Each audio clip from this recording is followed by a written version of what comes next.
अब हम डिस्कस करते हैं rules for variable declaration in C plus plus language. यहाँ हम देखते हैं कि वेरिएबल्स को डिक्लेयर करने के क्या क्या रूल्स हैं। तो first of all, a variable must be declared before it is used in a program. Program के अंदर वेरिएबल को यूज करने से पहले उसका डिक्लेयर करना जरूरी है, ताकि कंपाइलर को पता हो कि ये वेरिएबल ऑलरेडी ये डिक्लेयर्ड है और वो उसका एरर जनरेट ना करे।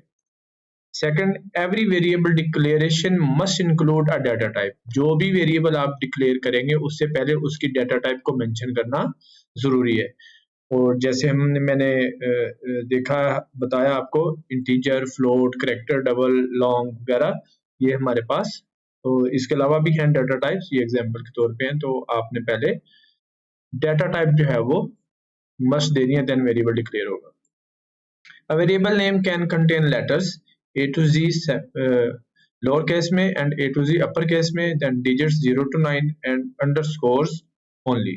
वेरिएबल नेम को मेंशन करते हुए, क्रिएट करते हुए, डिक्लेयर करते हुए आपके पास जो है ये वाली सीक्वेंस नंबर्स का ही कॉम्बिनेशन होना चाहिए, अदरवाइज एरर आएगा।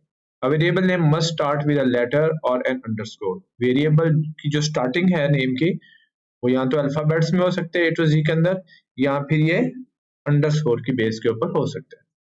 A variable name cannot start with a digit। आप 0 to 9 के अंदर कोई भी डिजिट स्टार्टिंग से नहीं दे सकते। जैसे फॉर एग्जांपल एक वेरिएबल आपने अगर AZX रख दिया है तो वो वैलिड है, अगर आप 9AZ करेंगे तो वो इनवैलिड है। C++ keywords such as int, while, return, if, so on cannot be used as variable names। C++ language के अंदर जो रिजर्व वर्ड्स हैं उनको हम एज अ वेरिएबल यूज नहीं कर सकते। Variable names are case sensitive. Case sensitive mean अगर टोटल स्मॉल लेटर में दिया है तो जहां जहां उस वेरिएबल को यूज करेंगे वो स्मॉल लेटर्स में उसको यूज करेंगे, लोअर केस के अंदर। इसी तरह अगर आपने फर्स्ट लेटर कैपिटल दे दिया, बाकी सारे लोअर केस है, तो आप इसी तरह ही उसको यूज करेंगे।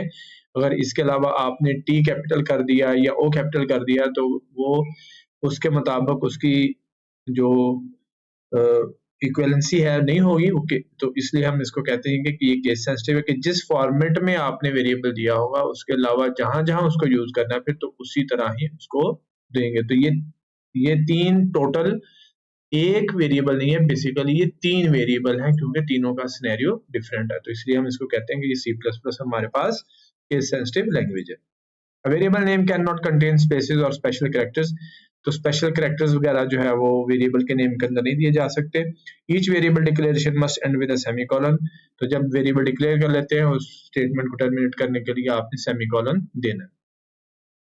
Multiple variables of the same data can be declared in a single statement separated by comma। अगर एक ही टाइप के मोर देन वन वेरिएबल आप यूज करना चाहते हैं, लाइक इंट के 2-3 वेरिएबल यूज करना चाहते हैं, तो आप लिख सकते हैं int var1, var2, var3 and semicolon.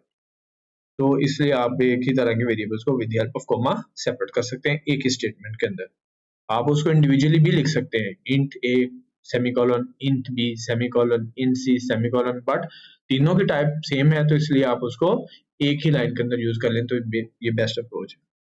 A variable can be initialized at the time of declaration or later in the program। Variable को आप ये कहते हैं कि जैसे डिक्लेयर हो इसके अंदर कुछ ना कुछ वैल्यू हम साथ ही गिवन कर दें, साथ इसको इनिशियलाइज कर दें, तो उसको हम कहते हैं कि उस टाइम पर जैसे डिक्लेयर किया, जैसे like int a assigned to 5 semicolon, तो ये डिक्लेरेशन के टाइम पर ही असाइन वैल्यू हो गई। डिक्लेयर होते साथ ही मेमोरी के अंदर जो स्पेस लेगा वहां पर साथ ही 5 इसको एलोकेट हो जाएगा। Variable name should be meaningful and descriptive to improve code readability. Variable का जो नेम रखें वो ऐसा हो जिसको रीड करके आप उसको अंडरस्टैंड कर लें कि इस वेरिएबल को डिक्लेयर करने का पर्पस क्या है। जैसे लाइक 2 नंबर्स को सम करना चाह रहे हैं तो आप एक वेरिएबल ऐड रखेंगे, तो ऐड का देखते ही आपको आइडिया हो जाएगा कि ये कुछ नंबर्स की कैलकुलेशन एडिशन की फॉर्म में है। The variable must be declared within a valid scope, local और global। दो तरह के वेरिएबल होते हैं, एक लोकल होता है और एक ग्लोबल होता है। लोकल वेरिएबल का जो स्कोप है वो अपने ब्लॉक, अपने एरिया के अंदर अंदर एग्जिस्ट करता है। ग्लोबल वेरिएबल जो होता है उसको आप प्रोग्राम में कहीं पर भी यूज कर सकते हैं, वो हर जगह ही यूज किया जा सकता है। तो इसको फर्दर हम आगे डिस्कस करेंगे। ये बेसिक रूल्स हैं जो वेरिएबल को डिक्लेयर करने के लिए हम यूज करते हैं और ये मोस्ट इंपॉर्टेंट है।